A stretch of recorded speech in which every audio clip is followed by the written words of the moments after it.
Halo kawan pajak, kali ini kita akan membahas dividen tidak dikenai PPh di Undang-Undang Nomor 11 Tahun 2020 tentang Cipta Kerja Klaster Kemudahan Berusaha Bidang Perpajakan.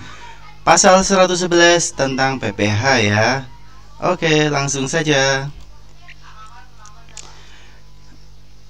Di pasal 111 ini pokok perubahan pasal 4 ayat 3 huruf F angka 1 ya, PPh. Dividen yang berasal dari dalam negeri yang diterima oleh WP orang pribadi dalam negeri sepanjang diinvestasikan di wilayah Negara Kesatuan Republik Indonesia dalam jangka waktu tertentu dan atau wajib pajak badan dalam negeri tidak dikenai PPh atau dikecualikan dari objek pajak. Di aturan sebelumnya, dividen yang diterima oleh WP badan dalam negeri dengan kepemilikan lebih dari 25% tidak dikenai PPh. WP badan dalam negeri dengan kepemilikan kurang dari 25% dikenai PPh tarif normal dan WPOP dalam negeri dikenai PPh final 10%. Jadi di aturan yang terbaru itu dividen tidak dikenai PPh, tetapi ada syaratnya, yaitu sepanjang diinvestasikan di wilayah NKRI dalam jangka waktu tertentu. Adapun ya syarat-syaratnya itu masih digodok ya di Peraturan Menteri Keuangan ya. Nah, kita tunggu saja, tunggu itu keluar. Jadi sepanjang belum ada aturan turunannya, maka masih berlaku aturan yang lama. Di pokok perubahan pasal 4 ayat 3 huruf F angka 2, angka 3 dan angka 4, dividen yang berasal dari luar negeri dan penghasilan setelah pajak dari BUT di luar negeri tidak dikenakan PPh di Indonesia dalam hal diinvestasikan atau digunakan untuk mendukung kegiatan usaha lainnya di wilayah NKRI dalam jangka waktu tertentu dan berasal dari perusahaan go-public dari luar negeri, perusahaan privat di luar negeri. Ketentuan: dividen yang diinvestasikan di Indonesia tidak dikenai PPh bila yang diinvestasikan kurang dari 30% laba setelah pajak badan usaha luar negeri. Selisih dari 30% dikurangi realisasi investasi di Indonesia yang kurang dari 30% dikenai PPh. Sisa laba setelah pajak badan usaha luar negeri setelah dikurangi A dan B tidak dikenai PPh. Di aturan sebelumnya, penghasilan tersebut dikenakan pajak di Indonesia dengan mekanisme pengkreditan pajak luar negeri apabila telah dipotong di luar negeri. Di pokok perubahan pasal 4 ayat 3 huruf F angka 7, penghasilan dari luar negeri tidak melalui bentuk usaha tetap tidak dikenakan PPh di Indonesia dalam hal diinvestasikan di wilayah NKRI dalam jangka waktu tertentu dan memenuhi persyaratan. Ketentuan: A. Penghasilan berasal dari usaha aktif di luar negeri, dan B. Bukan penghasilan dari perusahaan yang dimiliki di luar negeri. Aturan sebelumnya, penghasilan tersebut dikenakan pajak di Indonesia dengan mekanisme pengkreditan pajak luar negeri apabila telah dipotong di luar negeri. Dan lagi-lagi ini diinvestasikan ini dalam bentuk apa dan sebagainya masih diatur ya di aturan turunannya. Ini adalah ilustrasi pemberian fasilitas atas dividen dari luar negeri. Ini contohnya ya. Contoh yang nomor 1 ya. Ini negara luar negeri, ini Indonesia ya. PT-nya adalah PT X SDN BHD, kemudian di Indonesia PT A ya. Nah, misalnya di sini laba setelah pajak ada $100. Kemudian dividen dibagi $30. Ketika dividen dibagi ini ke Indonesia diinvestasikan $30 ya, kemudian PT A ini memiliki 100% saham X SDN BHD, maka $30 dikecualikan dari PPh dividen ya. Namun cara diinvestasikan dan sebagainya kita tunggu aturannya ya.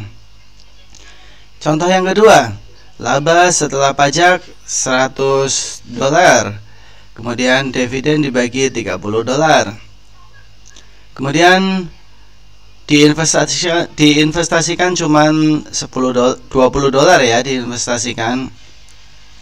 Kemudian tidak diinvestasikan $10, maka yang tidak diinvestasikan akan dikenai objek PPh dividen ya. Ini masih memiliki 100% saham ya syaratnya ini. Kemudian $20 dikecualikan dari PPh atas dividen, $10 dividen yang tidak diinvestasikan di Indonesia, maka menjadi objek PPh dividen. 30% kali $100 dikurangi dividen diinvestasikan di Indonesia $20.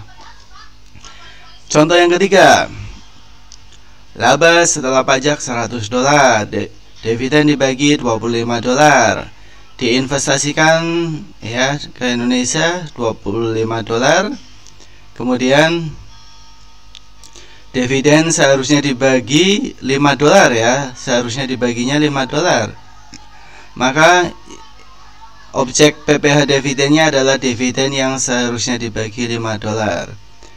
$25 dikecualikan dari PPh atas dividen, kemudian $5 dividen yang dibagikan di bawah threshold 30% ya, itu dikenai PPh, yaitu 30% kali $100 dikurangi dividen yang dibagikan $25. Contoh yang keempat, laba setelah pajak $100, dividen dibagi $23, kemudian yang diinvestasikan sebesar $20. Dividen tidak diinvestasikan $3, dividen seharusnya dibagi $7.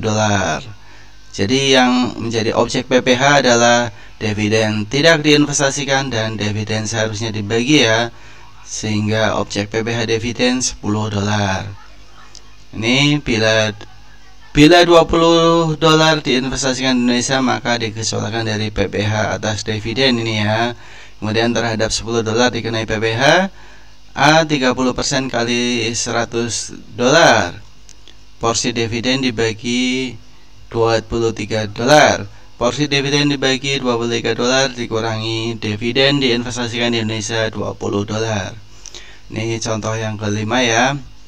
Laba setelah pajak $100, kemudian diinvestasikan di Indonesia, ini 10%-nya ya, 3 di sini ya, $3. Kemudian dividen dibagi ini $30 ya. Dividen dibaginya $30, tapi yang diinvestasikan cuma 10%-nya ya, yaitu $3. Kemudian bila $3 diinvestasikan di Indonesia, maka dikecualikan dari PPh atas dividen, karena total dividen dibagikan lebih dari 30% ya, lebih dari atau sama dengan 30%. Yang keenam, laba setelah pajak $100, kemudian diinvestasikan di Indonesia $10 ya, dividen yang dibagi $20, maka 30%-nya ini $6 ya. Nah, ini diinvestasikan $10. Kemudian dividen tidak diinvestasikan $4. Dividen seharusnya dibagi $7 ya. $10 kali 70%-nya. Ini. Jadi objek PPh dividen adalah $11. Bila $10 diinvestasikan di Indonesia, maka dikecualikan dari PPh atas dividen. Terhadap $11 dikenai PPh 30% kali $100, kemudian kalikan 70%, dikurangi porsi dividen dibagi $14 ya. Kemudian porsi dividen dibagi $14, 70% kali $20, dikurangi dividen diinvestasikan di Indonesia $10. Oke, baik, itu pokok-pokok perubahan ya tentang dividen. Tapi sekali lagi kita tunggu peraturan turunannya ya di PMK. Ya, Itu aja ya, kita lanjut nanti di video berikutnya tentang Undang-Undang Cipta Kerja. Terima kasih. Pajak Kuat Indonesia Maju.